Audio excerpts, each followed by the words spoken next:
You know, in the 1700s, the 1800s, we had firearms and we used them for hunting, self protection, those kinds of things.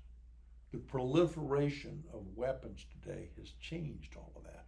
They're much easier to use. You don't need, apparently, you don't need a skill set connected to them. And as we grow up, youth are less inclined to be raised with firearms in the house and everyone having access to the firearm. You know, as I grew up, and I was born in the 50s, so the 60s, the 70s, the 80s, you know, we all had access to firearms. We knew what they were, but we never thought about walking into a school and shooting people because it was just not part of our culture. The difficulty today, when you ask me the question is, should people have firearms training? The answer is absolutely yes. You need more than just firearms training, and firearms training isn't going to a range and shooting 5 or 10 or 50 or 100 rounds. You got to realize that I have trained with a firearm extensively since the early 70s. And I shot literally thousands and thousands, tens of thousands of rounds out of a handgun, both a revolver and a semi-automatic handgun. Here's what I will tell you.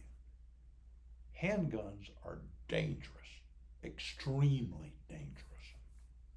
And if you don't prepare thoroughly, and again, that's not just a weekend shooting a handgun, you will be endangering the people closest to you that you live with and love more than you're going to be able to protect yourself from some guy who comes into your house to hurt you. Now, you want to protect yourself from some guy who comes into your house to hurt you? Shotgun's the unqualified answer, in my view, or a revolver, but not a semi-automatic handgun. And I've said this many times before. This training, you must also consider one fact. A Louisville Slugger, a baseball bat, is probably a better answer to your dilemma than a handgun, unless you are absolutely prepared to kill somebody without hesitation, without reflection, if it becomes necessary.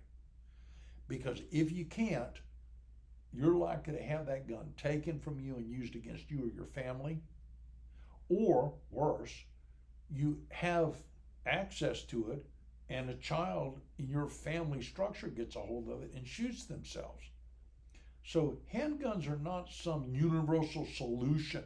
In fact, in my view, handgun use in movies and those sorts of things have created an environment where boys feel like they become men when they have a gun.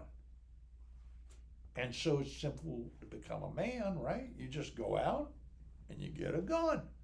When we know that becoming a man is way different, because becoming a man involves supporting your family, it involves having a job, it involves being part of society. Even though you may be an entrepreneur and not working for some huge corporation, at least you're making progress and taking care of the people that love you and who you love.